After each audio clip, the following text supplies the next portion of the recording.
Hello everyone, welcome to select civils. JPSC ने 2 vacancies notify की है।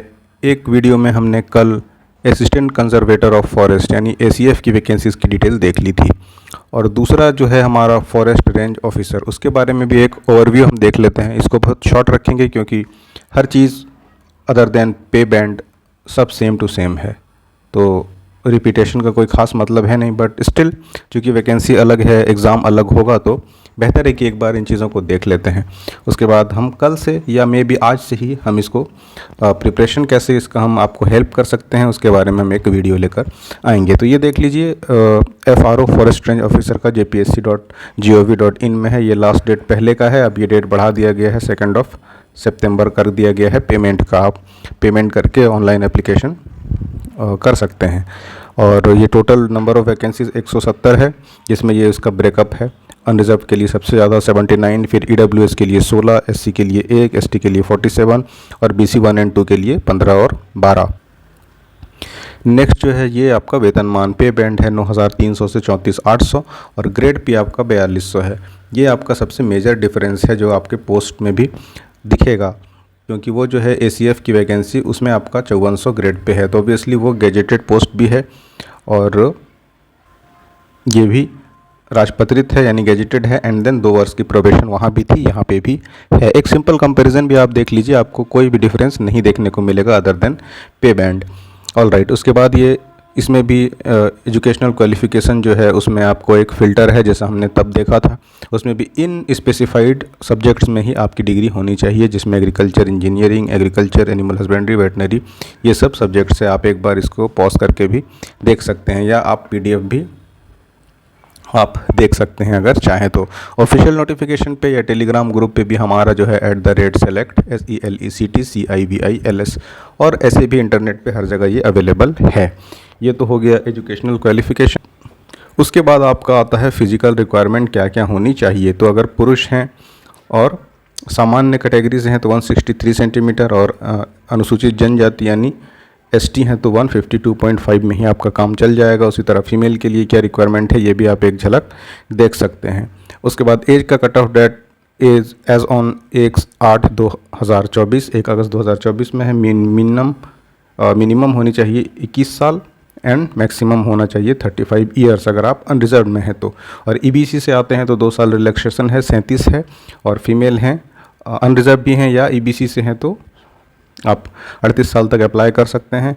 और मेल और फीमेल अगर ST हैं तो दोनों के लिए 40 एंड देन EWS के लिए भी 35 साल है। और उस पर 5-5 साल जोड़ते जाइए, जैसे EBC से हैं या BC 1 से हैं और 37 और फिर इसमें 5 जुड़ जाएगा तो टोटल 42 ईयर्स आप एज ऑन 1/8/2024 को हो रहे हैं। Then also you can apply for the post of FRO और आप FRO बन सकते हैं। ठीक है, उसके बाद क्या है रिक्रूटमेंट प्रोसेस क्या है, वो है प्री है, फिर मेंस है, फिर फिजिकल है, फिर इंटरव्यू है एंड देन मेडिकल आपका ऑब्वियसली चेकअप है। तो इन फेजेस में 1 2 3 4 5 फेज में जाके आपको इसका फाइनल रिजल्ट निकलेगा। अगेन प्रीलिम्स एग्ज़ाम में अगर 10 गुना भी अर्थी ना हुआ तो आपको directly they will call you for writing mains. और अगर ऐसा हुआ कि 10 गुना से ज़्यादा लोग हैं तो एक आपको प्रिलिमिनरी एग्ज़ाम पास करना होगा, then mains followed by physical checkup and then interview या पर्सनालिटी टेस्ट जो कहिए, उसके बाद मेडिकल चेकअप। ठीक है, तो उसमें ये है अब प्री होगा सबसे पहले। तो ऑब्वियसली प्री के बारे में है कि इंडियन हिस्ट्री और भारतीय राष्ट्रीय आंदोलन जो हमने कल भी डिटेल में डिस्कस किया था, वहाँ से 20 क्वेश्चंस होंगे। ज्योग्राफी से इंडियन एंड वर्ल्ड ज्योग्राफी से 20 होंगे and then constitution and polity से होंगे 20 सवाल। इकोनॉमी से 20 सबसे ज़्यादा, झारखंड उससे 30 सवाल। जनरल झारखंड के हिस्ट्री, उसका भूगोल, उसका अर्थव्यवस्था, ये सब जो कल्चर है वो सब से आपको सवाल पूछे जाएंगे 30। एंड देन आपका समसामयिक यानी कॉन्टेम्प्रेरी या करंट अफेयर से 20 क्वेश्चन, जनरल साइंस से 20 क्वेश्चन। इस तरह टोटल बन जाता है इनका 150। इसमें मेरिट के बेसिस पे जो कट ऑफ जाएगा then you will call for mains exam. अब मेंस का भी तब भी हमने देखा था सेम टू सेम है कि सामान्य GS में भी 2 पेपर होंगे, 2 ऑप्शनल होंगे, दोनों में पेपर 1 और पेपर 2 था वहाँ पे किसमें आपका ACF में। तो यहाँ पर ज़रा सा आपको चेंज है। वहाँ 2 पेपर की जगह आपको यहाँ सिर्फ और सिर्फ एक ही ऑप्शनल पढ़ना है, तो यहाँ पर आपको एक एडवांटेज है, थोड़ी सी बर्डन कम है यहाँ पे। उसके बाद वहाँ पर एक और था, चूँकि 2 ऑप्शनल था तो एक कॉम्बिनेशन भी दिया हुआ है। यहाँ ऐसी कोई बात नहीं है, सिंपल आपको पेपर 1 है, एक ऑप्शनल है, उसके 2 पेपर हैं एंड देन 50 नंबर का इंटरव्यू है। अब समझ रहे हैं। अब ऑप्शनल क्या है वो भी नीचे होगा एक लिस्ट, वहाँ से आप कोई एक ऑप्शनल पिक कर सकते हैं। अब मेंस में देख दिया गया है, देखिए कि आपका सामान्य अध्ययन एक होगा और उसमें सब्जेक्टिव क्वेश्चंस पूछे जाएंगे। तो इसमें क्या क्या होगा, तो हिस्ट्री अगेन प्री वाला पार्ट है जो हमने प्री में देखा कि हिस्ट्री और इंडियन नेशनल मूवमेंट होगा, इंडियन और वर्ल्ड ज्योग्राफी से क्वेश्चंस होंगे, इंडियन इकोनॉमी से होंगे, झारखंड से होंगे और करंट अफेयर से क्वेश्चंस होंगे, जो कि टोटल 100 मार्क्स का बन जाता है। यहाँ पे देखिए दिया है ना 100 अंक का, 2 घंटे का एक पेपर। उससे पहले हिंदी इंग्लिश क्वालिफाइंग है, वो भी यहाँ देख लीजिए 50-50 का मिला के एक पेपर होगा, जिसमें कि हिंदी में निबंध यानी कि ऐसे यहाँ पर 20 है, लेकिन इंग्लिश में ऐसे 10 नंबर का होगा। संक्षेपण यानी कॉम्प्रीहेंशन यहाँ पे देखिए लिखी दिया है ना, यहाँ पे 10 है तो यहाँ पर 20 है, फ्लिप है। बाकी दोनों में ग्रामर जो है आपका, ग्रामर 20-20 नंबर का हिंदी और इंग्लिश में ग्रामर पूछा जाएगा। तो ये जस्ट आपको क्वालिफाई करना है इसमें, बस इसलिए कि एक आपको बेसिक अंडरस्टैंडिंग है लैंग्वेजेस की, जो कि आम बोलचाल है, आम बोलचाल वाली हिंदी है एंड देन कम्युनिकेशन वाला अंग्रेज़ी है। तो इसमें एक थोड़ा सा आपको कॉम्पिटेंसी होनी चाहिए, इसलिए क्वालिफाइंग रखा है।